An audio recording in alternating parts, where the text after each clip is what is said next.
à tous et bienvenue dans Point Trash, votre émission qui ose aborder les points qui fâchent. Aujourd'hui, je serai en compagnie du designer Giovanni Lopresti qui a accepté de venir débattre un sujet bien caché mais qui refait surface, l'homophobie. Giovanni, salut. Hello. Merci d'avoir accepté mon invitation. Merci à vous de m'avoir invité. Donc toi, tu es designer, créateur de mode depuis presque 15 ans. Oui, c'est ça. Tu as ta propre boutique au Flon à Lausanne. Oui, c'est On va en juste. reparler à la fin de l'émission. Ok, Et tu fais aussi partie de la communauté gay. c'est ça. Ok. Donc juste avant de parler de ce sujet, on va regarder ensemble une vidéo Ok. et on en parle juste après. Ça marche. Mardi soir vers minuit, alors qu'il sort d'un restaurant du 2e arrondissement, Guillaume Mélanie et ses amis sont bousculés par un homme. J'ai voulu entamer le dialogue de façon pacifique. J'aurais pas dû. Je me rends compte que d'un coup, il est avec un grand mec, bien plus grand que lui, bien plus grand que moi, alors que je fais déjà 1m93, qui lui me fonce littéralement quasiment dessus en disant « Quoi, qu'est-ce qu'il y a? De toute façon, toi, tu suces des bites, t'es qu'un PD !» Et bim, il m'a donné un coup de poing énorme dans la face. Et voilà, je suis tombé, j'ai vu mon nez exploser, j'ai du sang partout, je suis tombé au sol. Dans le camion des pompiers, Guillaume Mélanie prend une photo qu'il partage sur Twitter. Ce soir, c'est mon tour. Je suis homosexuel et nous sommes en 2018. Alors Giovanni, quand tu vois ces images, je peux comprendre la révolte. On sait aujourd'hui qu'un homosexuel sur deux se fait agresser verbalement ou physiquement. Et si tu pouvais transmettre un message aux agresseurs, ce serait lequel ? C'est jamais évident quand on voit des images comme ça, bien évidemment, de réagir à chaud. C'est compliqué autant pour la personne qui se fait agresser que pour la personne qui agresse en fait. Parce que je pense qu'il y a un petit peu de séquelles qui vont s'ajouter en fait sur le temps. Je pense que pour la personne qui agresse en fait, il y a quand même pas mal de choses à réfléchir avant de continuer en fait sur la longueur, parce qu'une agression, qu'elle soit, enfin, je dirais surtout verbale avant physique, parce que physique à la limite avec le temps, quand on est encore plus jeune et tout, on cicatrise vite entre guillemets physiquement. Verbalement, le côté psychologique il est engagé et je pense que c'est un peu plus compliqué. Et pour l'un et pour l'autre, une personne qui a harcelé des gens toute sa vie, ben, comme on dit, hein, le karma t'attend toujours au détour, hein, ça finit par l'effet boomerang, il finit par se retourner contre toi. Et je pense qu'il y a une vraie réflexion à faire avant de persécuter quelqu'un, parce que les répercussions peuvent être assez graves. Disons que la personne qui se fait agresser, avec le temps, elle peut aller vraiment très loin dans ses démarches. Il y a un vrai danger en fait. Et surtout qu'on sait qu'on parle de normes pénales qui va être concrétisée, mais Bien rien ne sûr, se fait actuellement. ça. À l'heure d'aujourd'hui, rien ne se fait.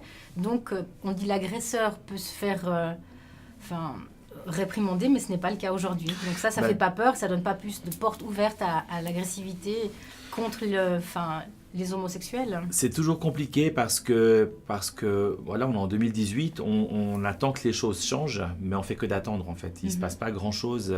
Encore aujourd'hui, des gens se font agresser violemment, que ce soit verbalement ou physiquement, les deux, hein, des fois les deux ensemble. Et c'est délicat parce qu'en effet, on a l'impression très souvent que la loi ne fait pas son travail à ce niveau-là. On doit un petit peu faire justice nous-mêmes. Et c'est super délicat parce que ça engendre des situations assez mauvaises. Et puis de nouveau, une fois de plus, ça laisse des séquelles qui ne sont pas moindres. Mais l'État discrimine pas mal de choses aussi. L'État discrimine beaucoup de notamment choses. le mariage gay qui est inexistant en Suisse. Il y a un partenariat. Oui. Mais en tout cas, mariage gay, c'est exclu. Est-ce que ça te révolte un petit peu ? Il y a eu dernièrement un mariage fake sur la place Bel-Air. Après, ce qui était le pour, le contre, les insultes et tout ça. Mais est-ce que pour toi, ça, tu peux le concevoir que ce soit refusé ? J'arrive plus à le concevoir parce que là en 2018, je trouve que l'État a une façon très sélective de fonctionner. Mais ça date pas d'aujourd'hui, on le sait depuis des années, on sait que ça fait des siècles que la justice dans notre pays et les pays voisins, hein, on n'est pas les seuls, hein, je ne veux pas dénoncer que la Suisse, mais ils ont une façon très sélective de travailler. C'est-à-dire que quand ça les arrange, ils vont faire, quand ça les arrange pas, ils vont surtout pas faire parce que c'est des sujets qui fâchent, qui sont délicats. Et aujourd'hui, voilà, dans nos conseils d'État et dans les gens qui tirent les ficelles du pays, il y a beaucoup d'homophobes, il y a beaucoup de racisme, il y a beaucoup de choses comme ça qui se passent. On a trop laissé taire ce genre de sujet pendant trop longtemps. Et on va arriver à un stade où le peuple va prendre un petit peu la relève, puis il y aura des grosses révoltes qui vont soulever tout ça. C'est-à-dire qu'aujourd'hui, on est en 2018, on ne peut pas d'un côté laisser passer certaines choses, et puis ne pas en laisser passer d'autres. Donc c'est où on est tous logés à la même enseigne, ou on ne l'est pas. Et il y a trop de laxisme à ce niveau-là, je trouve. Il y a trop de laxisme, et on va arriver à un stade où les gens vont vraiment se révolter pour de bon. Et... Il y aura la révolte et ceux qui justement vont dire que c'est contre nature. Complètement. De voir le même sexe qui se marie, à la limite oui, mais pour l'adoption, c'est encore un autre sujet. Là, les gens trouvent ça aberrant parce qu'ils se disent au niveau du développement de l'enfant, mais toi, concrètement, oui, tu vas peut-être me dire, vaut mieux avoir 2 parents heureux qui s'aiment, c'est du délicat. même sexe, voilà, c'est extrêmement délicat, mais est-ce que l'enfant va pas être perturbé aussi?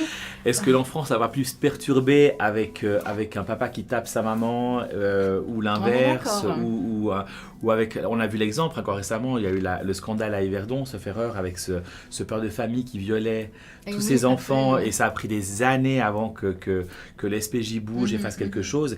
Est-ce que ça, c'est un développement plus heureux? Est-ce que ça, c'est un développement... C'est des questions qu'on pose, mais on n'a pas de réponse. Alors, quelque part, de nouveau, c'est comme je dis, on est tous logés à la même enseigne, ou on ne l'est pas. Personnellement, je ne vois pas où est le mal, je ne vois pas où est le problème dans l'adoption des couples du même sexe. Ça fonctionne très bien dans beaucoup de pays. On le voit aux États-Unis avec les mères porteuses. On voit beaucoup de stars qui s'affichent aussi aujourd'hui avec Ricky Martin, avec, pour donner qu'un exemple parmi plein d'autres. Ça fonctionne très bien. Ça fonctionne très très bien. Donc quelque part, je me demande si c'est pas un peu de... Je ne sais pas s'il y a peut-être ce côté où les gens, pendant des années, ils ont pointé du doigt quelque chose et ils se rendent compte que finalement, ça fonctionne peut-être mieux de l'autre côté de la barrière.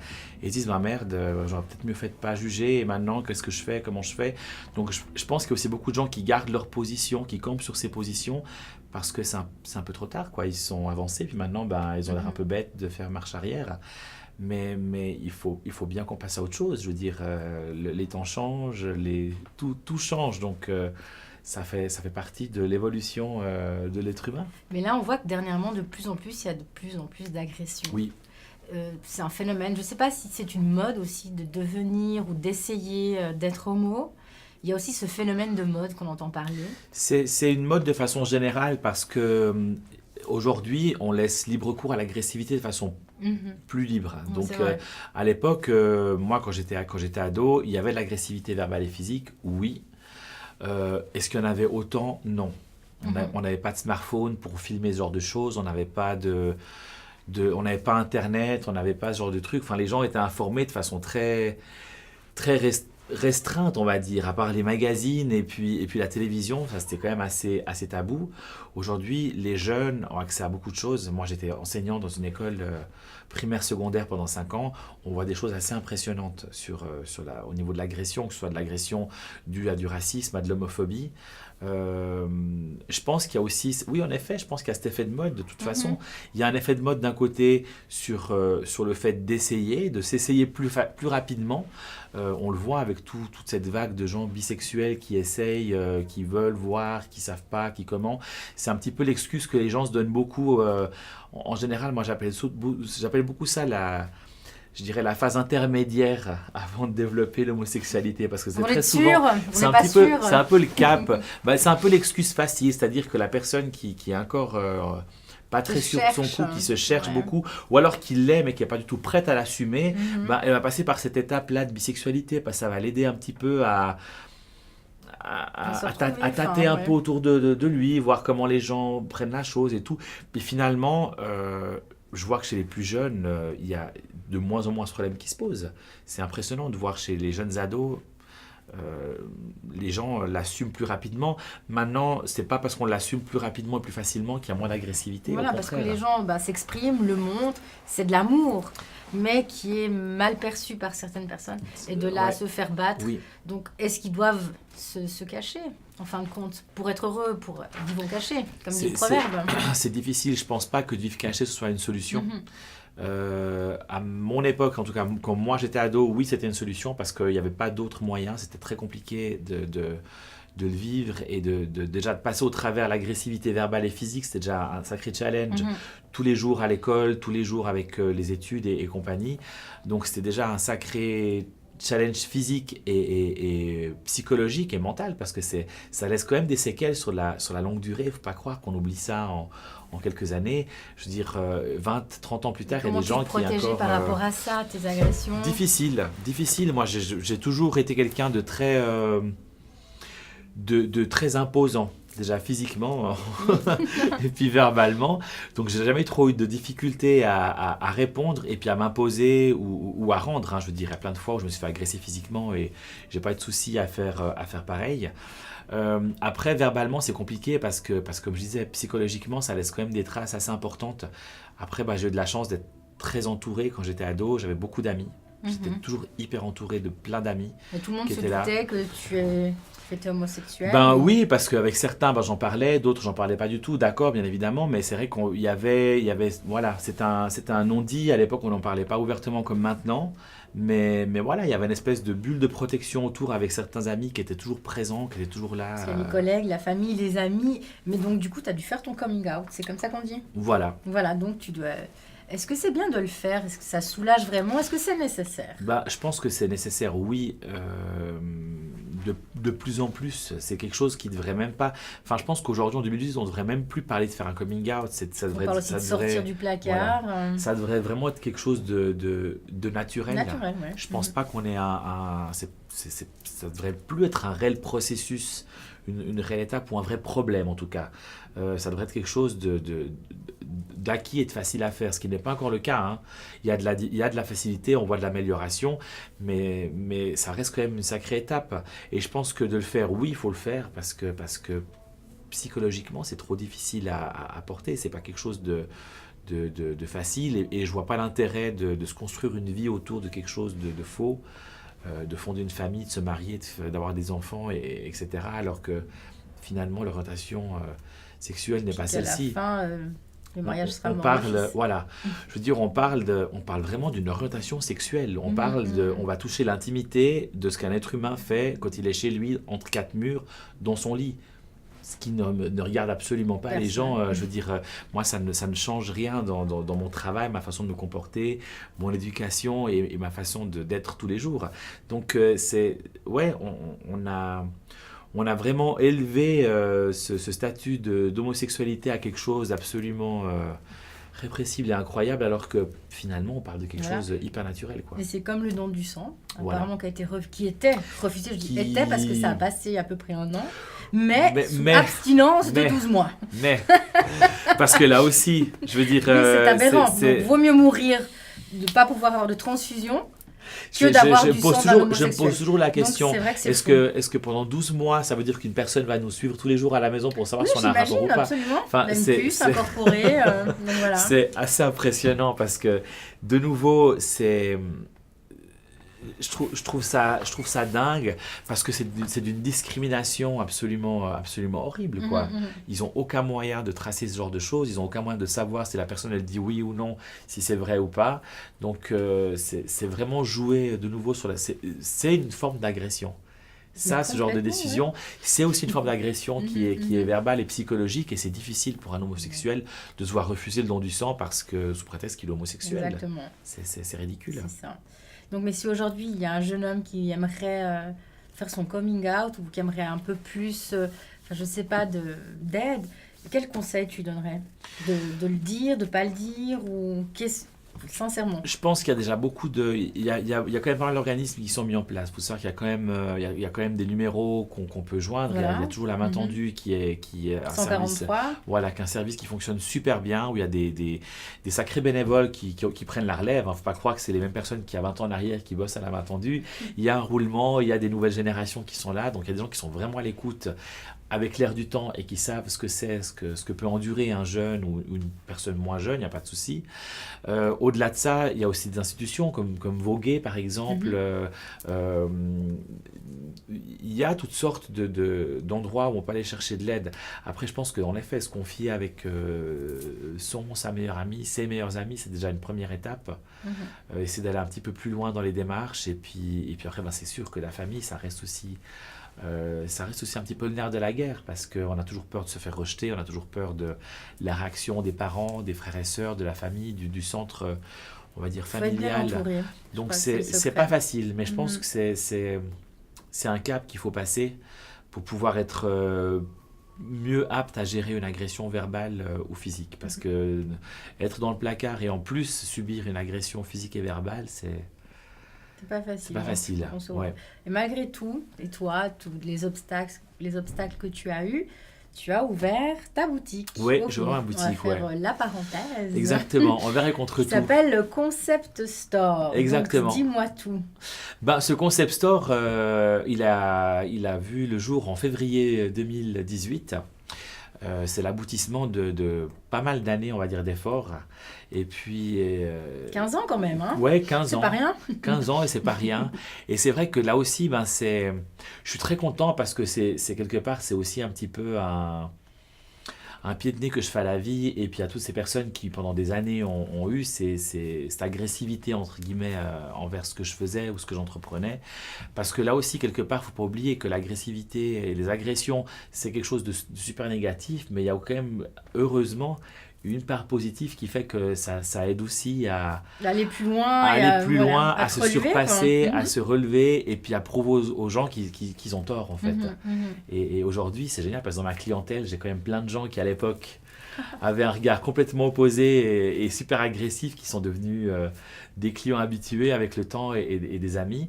Donc je suis très content. C'est un endroit, c'est un lieu d'échange, c'est un lieu où on fait du shopping, mais on redécouvre la façon de faire du shopping. C'est un endroit où il y a vraiment, on offre une expérience. C'est 150 mètres carrés au flanc où on vient vivre une vraie expérience. Il y a une zone de tatouage, il y a une zone esthétique, il y a un petit coin VIP en bas pour faire ses achats en toute tranquillité, Parce que c'est privatisé, voilà. C'est pour hommes, femmes, Exactement. les bijoux. Exactement, les accessoires aussi, chaussures. les chaussures.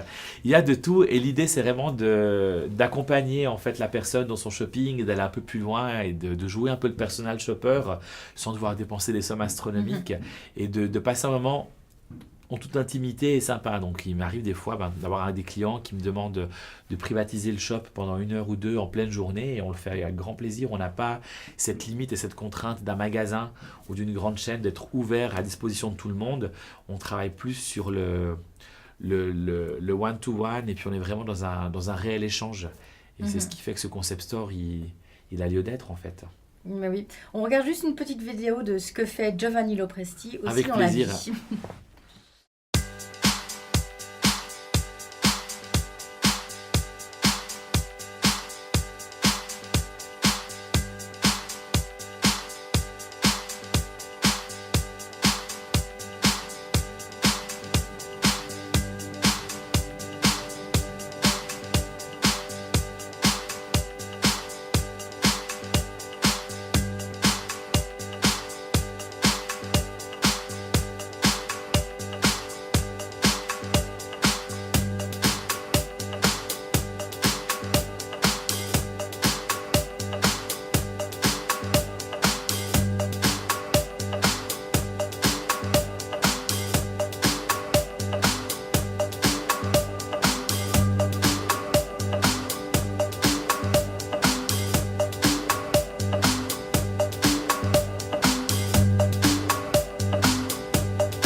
Alors quand on regarde tout ça, c'est quand même la concrétisation finale, c'est ton dernier événement, je suppose, de Montreux Moda.